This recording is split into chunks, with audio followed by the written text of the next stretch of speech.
And what we decided we needed was a way of systematically analyzing our information policy space that was risk-based and that was closely aligned with the infrastructure, but it was different from the infrastructure. We've got plenty of people at MITRE who worry about protecting our information infrastructure.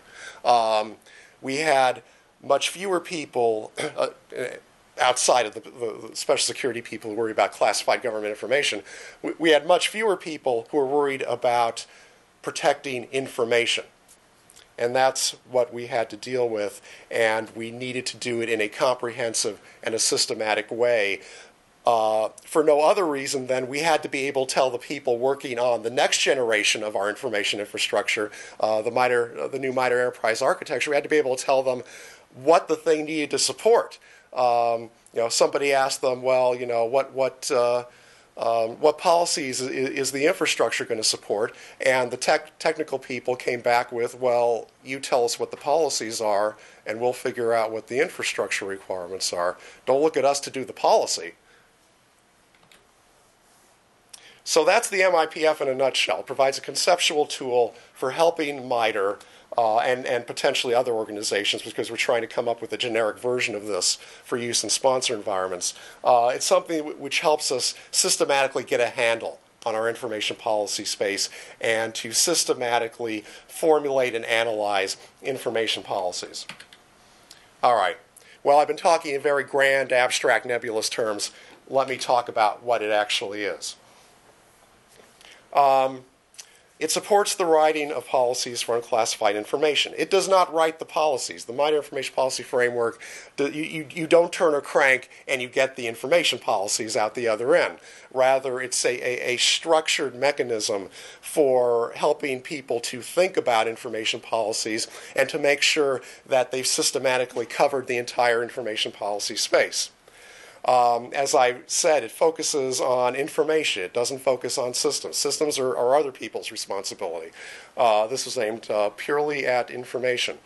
And what it does is identifies a set of factors that drive policy. Basically, we sat down and we asked each other, okay, what do our information policies, or should our information policies depend on? What are the drivers? What factors, what attributes do we need to know in order to figure out what the policy is, or what the policy should be? And all of those things have to do with properties and risks associated with users who manipulate information under certain conditions. That is to say, if you look at the drivers, they basically fall into three categories.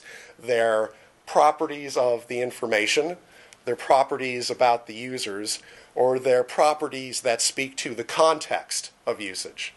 And there are a bunch of those under each of those categories. And you see some of the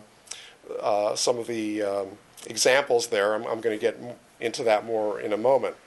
So the idea here is essentially to do risk management properly, which is to say we don't want to underprotect information, but we don't want to overprotect it either. And that can be a tricky juggling act, but that's the sweet spot, if you will. That's where you want to be.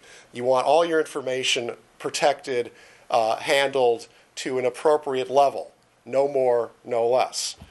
Because if you have too little protection, then clearly you're exposing yourself to more risk than you want to. If you have too much protection, then you're wasting resources. Finally, and very importantly, the MIPF is technology independent or technology neutral. As you'll see, this thing was developed at a relatively high degree of abstraction. Not because we enjoy abstraction, although we do, but because we decided it was vitally important to get a more or less clean separation between the policy and the technology that implements the policy. So the framework itself is technology neutral, and as you burrow down, you eventually get to implementation details. All right, so as I said, it covers unclassified information. It covers it in all its forms. It's not just electronic. We have a lot of paper files lying around, just like any other large organization.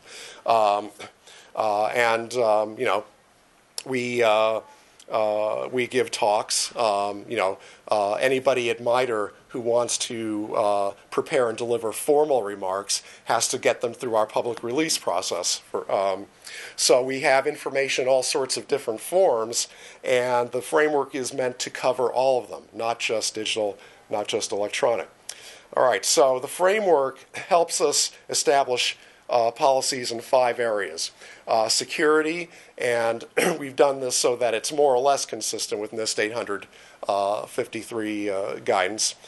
Privacy, stewardship, sharing, and information management. And it's hierarchical. The lower level policies are derived from the higher level policies, and you'll see what I mean in a minute. So we talk about 1A, 1B, and 2A, 2B.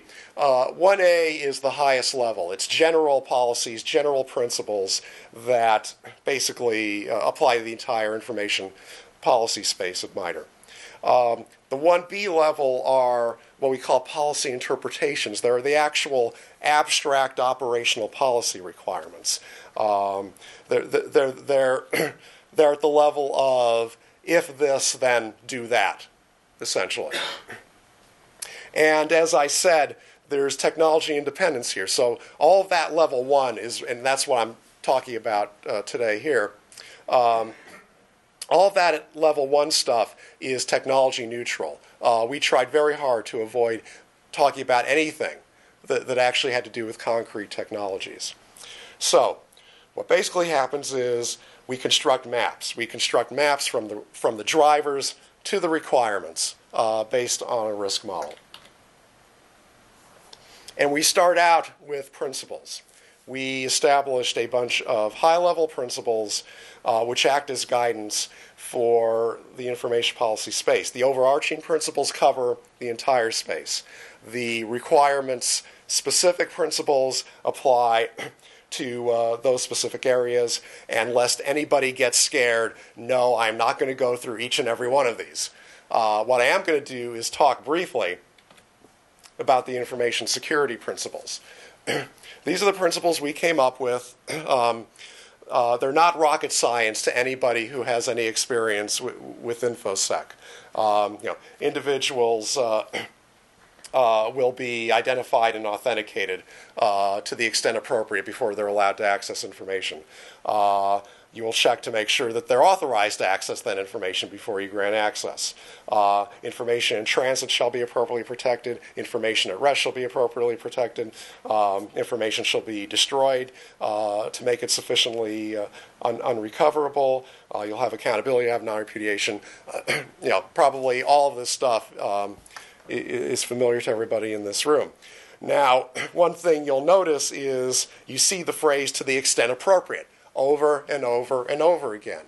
And that's because at this level, we can't make any hard and fast determinations about what the appropriate level is.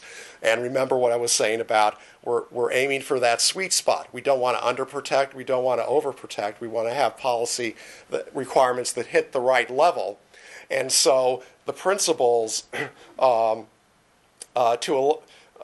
principles frequently have that phrase in them, "to the extent appropriate." And the trick is, surprise, surprise, figuring out what the appropriate extent is. Okay, so I've talked about why, I've talked about what. Does anybody have any questions before I get into the nitty-gritty? Yeah, ready?